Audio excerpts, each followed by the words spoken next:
tinnale Batara Latu.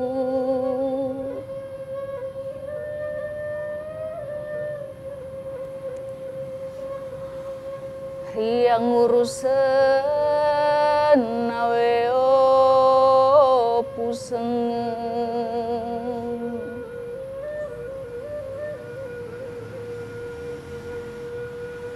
to lebih lingkajo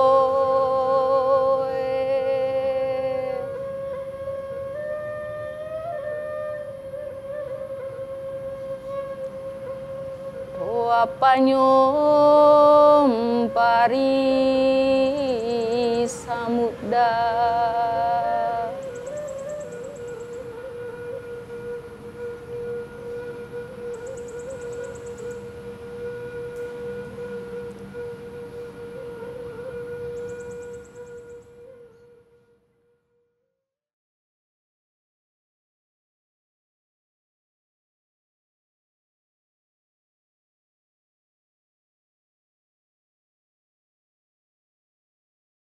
Ianae pamulanna sura galigoe ri sawe ri gading riolona Batara Guru riluwu. Lagaligo tadi tidak diciptakan untuk dibaca dalam hati seperti pada buku-buku modern, tapi lagaligo diciptakan untuk ditransformasikan ke halayak ramai melalui nyanyian. Maka dai dararina meom palo karelai. Kalau saya mengatakan galigo itu suratnya orang yang merepresentasikan, mengekspresikan secara performance di muka publik. Jangan lupa zaman dulu tidak semua orang bisa memiliki naskahnya. Jadi cara mensosialisasikan isinya ke publik itu dibaca di muka publik. Dan itulah transformasi nilai berlangsung. Jadi dinyanyikan. Nama penyanyinya biasa disebut Pak Galigo atau Pak Sure. Kalau Galigo adalah nyanyiannya, lagaligo adalah teks-teks yang terdiri dari ribuan halaman manuskrip itu. Sedangkan lagaligo adalah tokoh lagaligo yang ada di dalam naskah.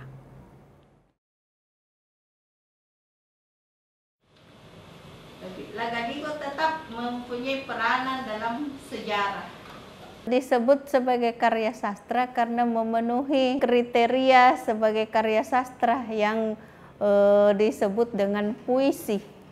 Kenapa disebut puisi? Karena bermetrum. Ada pola suku kata yang digunakan. Setiap satu kata atau satu kelompok kata, 5 suku kata.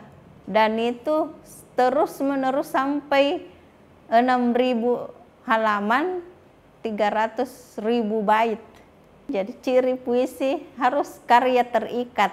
Terikat pada metrum kah atau pola rima. Ini huruf I.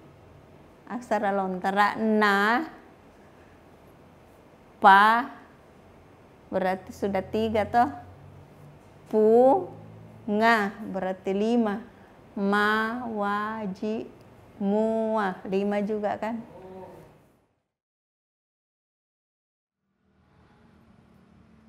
Tuna turi abusungi saweri gading pun nawara. Jadi dalam naskah Ilagaligo diceritakan itu ada kosmos 3 tempat. Batara Guru turun dari langit yang disebut dengan Botilangi, disitulah Usu yang juga menjadi kerajaan, pusat kerajaan Kedatuan Luwu. Disitulah turun pertama kalinya Batara Guru. Kemudian permaisurinya, istrinya Wenyili Timo muncul dari busa empong atau dari bawah, dari air, lalu ketemunya di bumi Alekawa, bumi ini, kemudian bersama mereka lalu lahirlah Batara Latu. Batara Latu kemudian melahirkan Saweri Gading, kemudian Saweri Gading melahirkan Ilagaligo.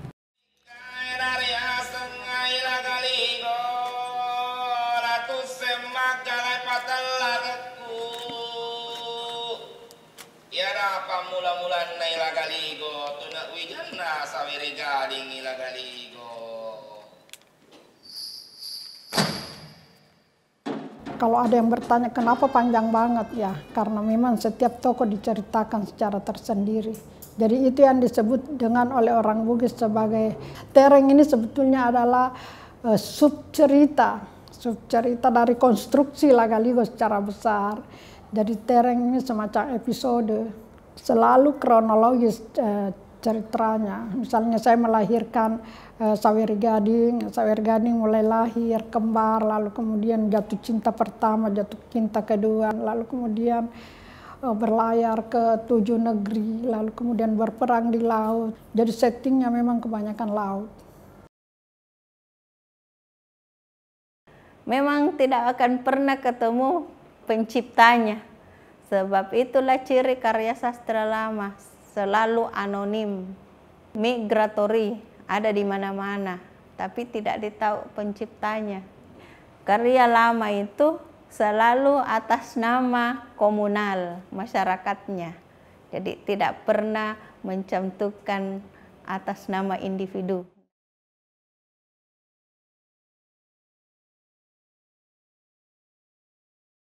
Satu hal yang sangat kami jadikan sebagai patokan bahwa kita sependapat barangkali siapa yang menulis Lagaligo ini. Saya kira sampai hari ini belum terungkap ya siapa yang menulis. Tapi kami yakin bahwa yang menulis Lagaligo itu adalah leluhur kami.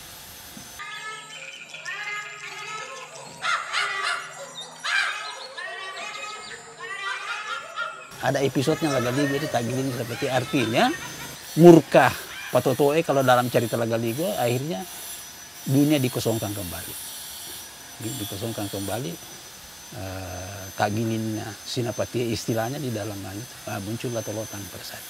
Inilah Tolotang yang berkembang sampai hari ini yang memang mungkin orang bisa berpendapat bahwa Lagaligo sebagai sebuah cerita rakyat tidak dapat kami pungkiri, tetapi Tolotang sebagai sebuah agama, kepercayaan, tergantung dari sisi mana mau melihatnya.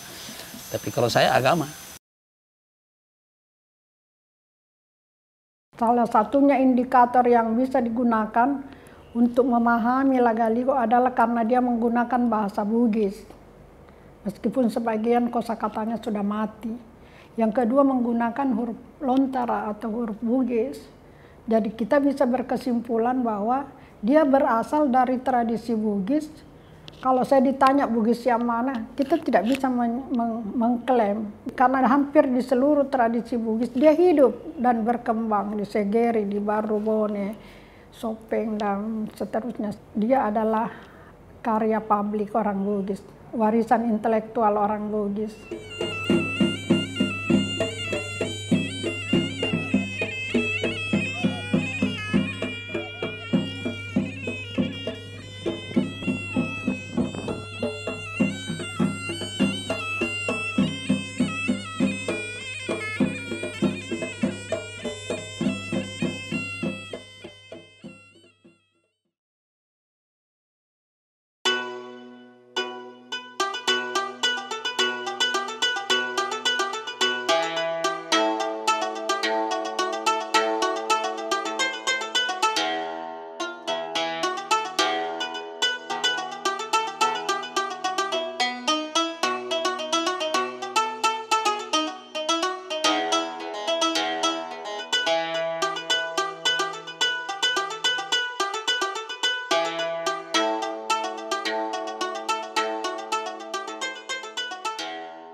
Naskah Lagaligo dulu kan tidak dikumpulkan satu orang. Jadi misalnya jilid 1A yang punya, jilid 2B yang punya.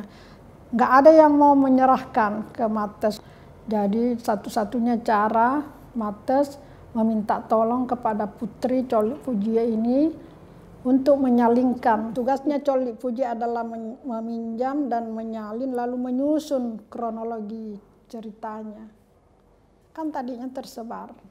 Dan menurut Profesor Keren itu baru 1/3 dari jumlah keseluruhan Lagaligo. Apa alasannya? Karena masih banyak masih banyak di masyarakat yang belum diambil. Itu terbukti dari pemikrofilman yang dilakukan oleh Arsip Nasional di bawah pimpinan Dr. Muhlis Pain pada tahun 92 sampai 95. Banyak naskah Galigo yang ditemukan tidak ada di Leiden. Karena Matthes harus kembali ke Belanda karena kontraknya sudah berakhir, sehingga proyeknya untuk merampungkan penerbitan La Galigo secara keseluruhan tidak selesai. Ini pun sudah menyalip semua karya-karya besar dunia seperti Mahabharata dan Ramayana yang cuma 156.000 baitnya, atau sumber inspirasi barat melalui sajak-sajak Homeris dan Odyssey itu yang cuma 78.000 kalau tidak salah jumlah baris, yang menginspirasi lahirnya Renaissance. Jadi jangan pandang enteng juga karya lama. Bayangin Plato kan hidup 2 abad sebelum Masehi. Tapi pemikirannya Plato diadopsi kembali di zaman Renaissance, lalu kemudian melalui ilmu pengetahuan baru mereka menerjemahkan dunia yang sampai sekarang menguasai global.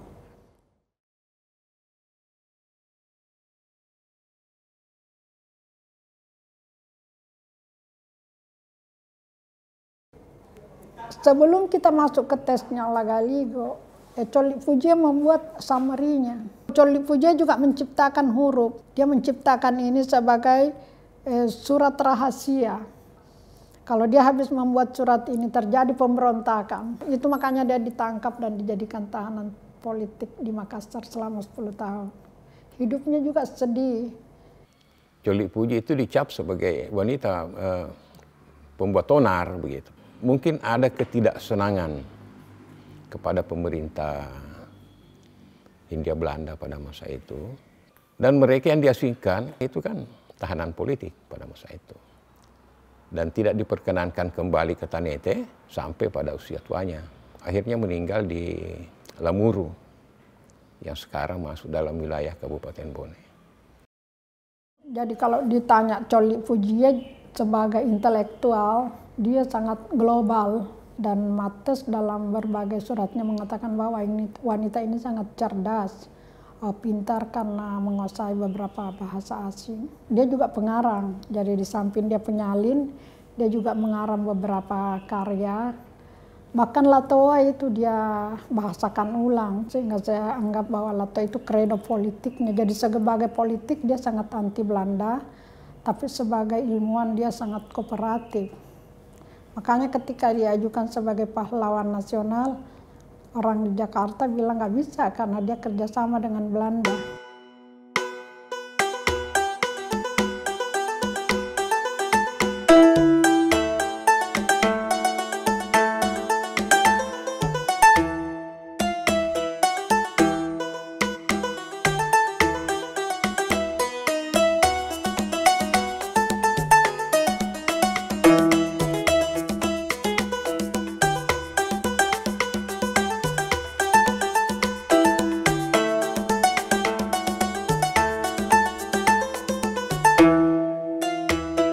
Jadi bisu itu adalah seniman Bugis yang mana pelakunya laki-laki yang berperan sebagai perempuan. Mungkin harus ada sebuah proyek kebudayaan seperti waktu misalnya Peter Brooks membuat Mahabharata. Ya, saya berani untuk membuat juga kisahnya dalam buku novel ini.